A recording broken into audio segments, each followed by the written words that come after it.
like literally went no contact with all my family. And it was the hardest thing that I did. And I thought that it would have been something that I couldn't manage to do. I thought it would be something that I would struggle with. And granted, there were moments of pulls where I was like, man, I felt guilt. I went through the whole bit of it all, right? And then it was not until realizing that after I actually did that and focused on God, I literally was delivered from depression, and I've had a peace of mind, such a peace that I've never had. And I was just like, I thought, like, at first I was like, oh, maybe this is gonna, like, a situation will happen and then I'll go back to being depressed and all the things. And it was like, no. Now, has there been spiritual warfare moments? And I realized those moments, it hasn't been depression, but it's just been this heaviness of like, you just are drained physically. But in terms of the depression and the anxiety and the things that I was really like wrestling with, I literally realized that, like, no, when I was obedient and I became closer to the Lord and really delved more into his word, I did not struggle with that. And so my whole point, I said all of this to say that while I've done therapy, like I said, in college, and I was going to be, I was diagnosed and was going to be given antidepressants to be on. I took a break from therapy because I was just like, I always felt like therapy was always just constantly rehashing, and I didn't at that time want to talk about it. And someone who's depressed oftentimes don't want to talk about it. And so that was a norm. And then I actually went to therapy about I want to say it's actually been like 2 years now since I've been to therapy. So I was in therapy for about a good 2-3 years at that time. And that was while I was actually healing and really getting closer to the Lord and all the things. And it did help me. It helped me to see my blind spots. It helped me to really get to certain roots of a thing, a lot of my hurt, traumas, and all those stuff. But there was always just something that I felt was missing. I just remember God giving me a dream, because he speaks to me prophetically through dreams. And he gave me a dream that really was just telling me, like, I need to give up therapy and like delve into him and fully surrender. Because you might look and you say, well, all these years I was getting closer to you. I was reading your word. I was worshiping. I was doing all that stuff. But that doesn't mean that you surrendered. That just means, like I said, like knowing about him and knowing him are two different things. And so when he said that, I was like, why would I do that? Like, isn't this supposed to be helping me and giving me the tools? But I realized that he changed my desire for it, where I was just like, I just feel like there's something still missing.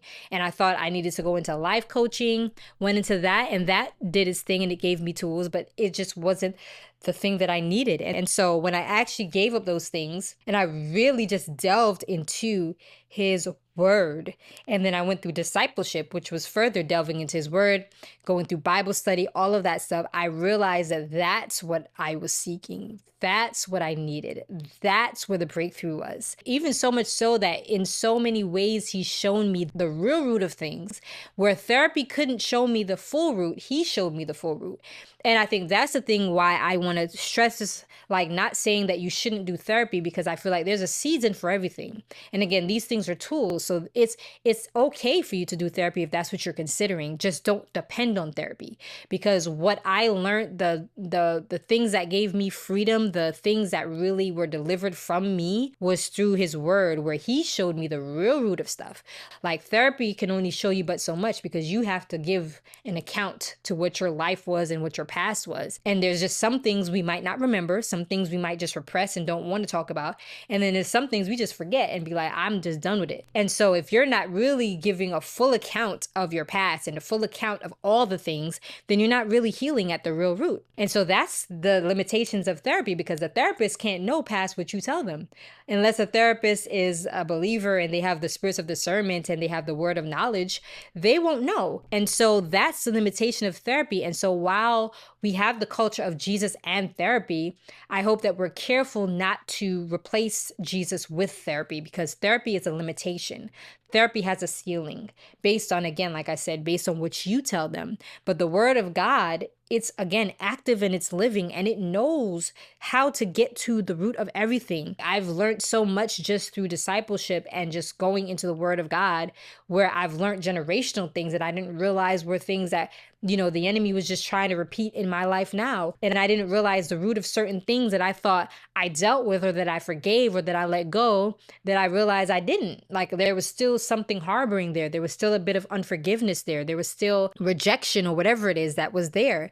And so that's just my whole point of like making sure that you make them work together, but understand too that therapy is seasonal. And so it shouldn't be something that you're in your whole life, because then it becomes a dependency instead of you actually depending on the word. Because again, it's not a quick fix. It's not a one deliverance session. It's not this microwave thing that we try to make it. This is a walk with Christ. This is sanctification. This is literally from glory to glory to glory. And so this is the pace at which we have to go based on what's God's will. And like I said, some things he'll deliver us from instantaneously. Some things he'll let go and drop off instantaneously. And some things he'll walk us through, because again, we learn about who he is based on the things that we have to walk through with him. And that is what I've learned in this season of my life through the wilderness for the past 10 years. I've learned about who God is actually as a father. And I had to learn that, not having a father in the beginning of my life, and then having a father and having a distorted view of what a father is.